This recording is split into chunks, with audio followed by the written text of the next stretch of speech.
was on watch. High up with the crow's nest. The sea. A sound in the darkness. I climbed down.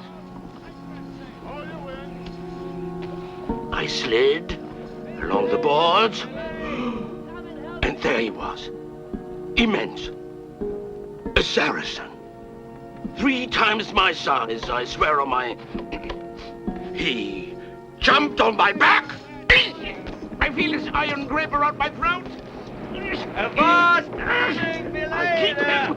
And I Take that other line! my arm around his chest and Take squeezed. that Just about to cut his throat when there was another one swinging his scimitar. Still holding the grip of the first one. Captain! Captain! I grabbed for an oar, and with both hands, I... How many hands have you got? Enough to ram this oar into your big mouth! Captain Polo. Our turn for the watch. Go and get some rest. We are not far from the Kurzul Islands, and we are still in friendly waters. Friendly, but wide open. We may have lost sight of the Genovese, but their ships are lighter than ours. They're swifter.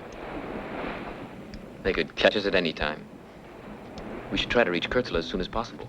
With all due respect, Captain Polo, may I remind you that the Admiral has ordered us not to break formation. We had better keep in sight, so we can signal as soon as it is dark.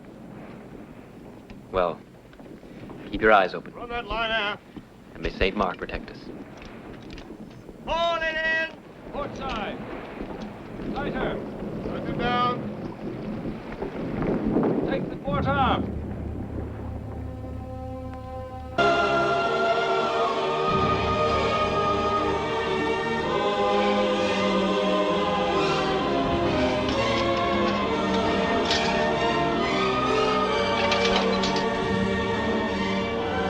Bring the torch over here, will you? Oh, yes.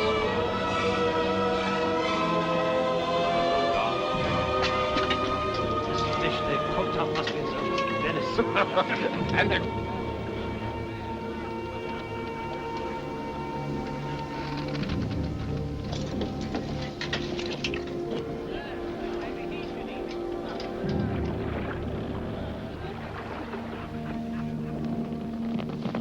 Maybe he's dining with your wife right now. How right you are.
Here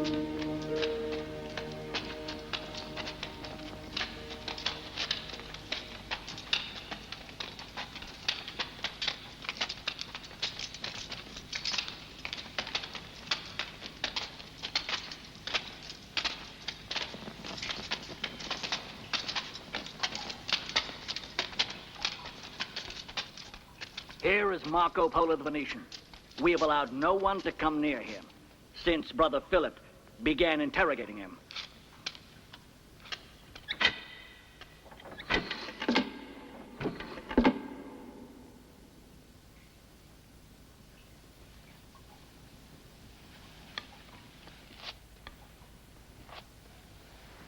Who are you?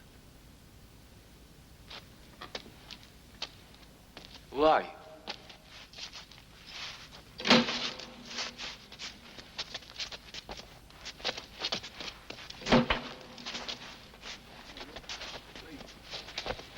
Brother!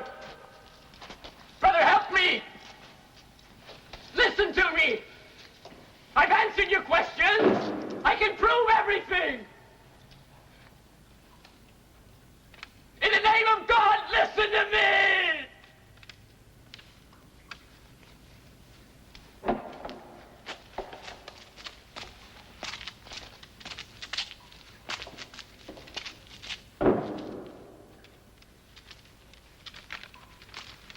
We want you to explain what you have written down on these pages. Seductive tales that you and the Venetian Marco Polo have been fabricating during the 8 months you have spent together in this cell. 9 months and 10 days. He joined me in this palace barely a month after he was captured at sea. He was weak from his wound. He had nightmares and talked in his sleep. That's how I first learned of his travels. I found it very pleasant to wake up and listen to him. He fascinated me and amused me. The matter is grave. We want you to enlighten us so that we may discern what in these tales is the Venetian's fantasy and what is your own contribution.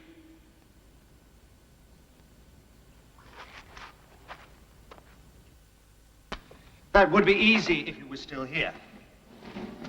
I can't speak for him. We were together here for a long time, but I can hardly say I know him. Where is he? Have you freed him?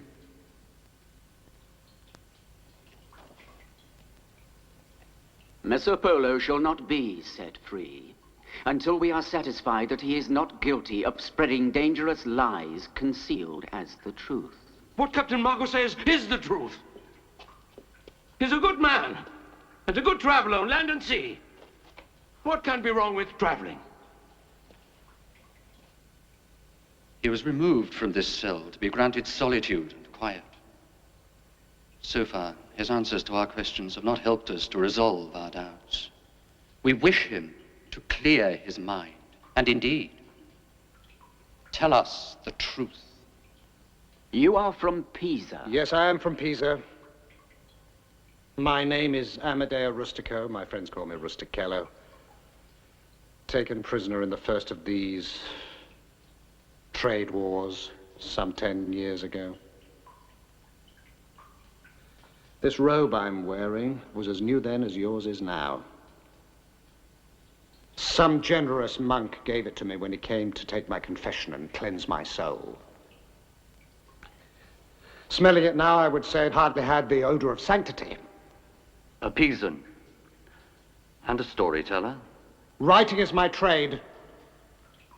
As praying and forgiving, I take it is yours. Brother? Damien, from Bologna.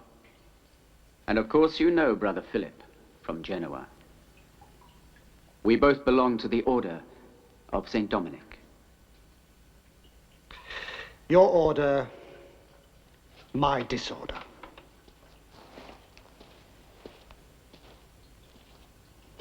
These are just notes. It all happened so fast. I found Marco Polo blessed with such a prodigious memory, such a vast quantity of tales that I couldn't resist the temptation to write them down. I'd be better off if I could tell you about my own stories, my own original work, my adventures, romances, comedies, tragedies. I'm very widely read.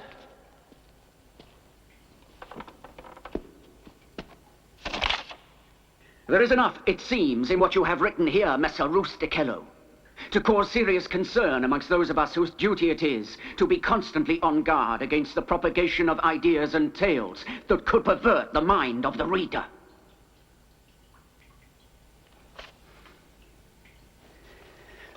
These pages, we are told, contain stories of pagan places, sinful practices that could easily lead to the corruption of the young and innocent.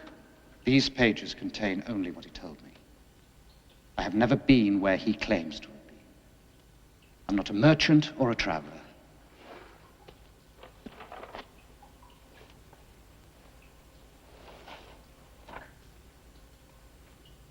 One can hardly make out what you have scribbled here. I've already begged your indulgence for my disorder.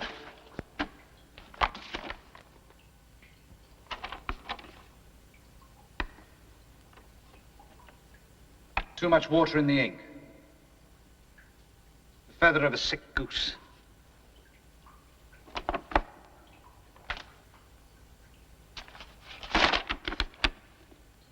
Look, here. Amalfi, Pisa, Genoa, Venice. 4 quarrelsome sea republics. They don't look like much, do they? Just 4 dots, no bigger than fly droppings, yet cursed with a gigantic pride. A sin for which we are paying too high a penance. This should concern you and your order more than these tales. We are commanded to ask, hear, and report. And since you, or your sick goose, have made it impossible for us to understand what you have written, we are asking you again to tell us all you know. All that is on these pages. Proceed. I told you I haven't had time to arrange my papers. He told me the names of so many places, people, countries, rivers, Will oceans. you begin?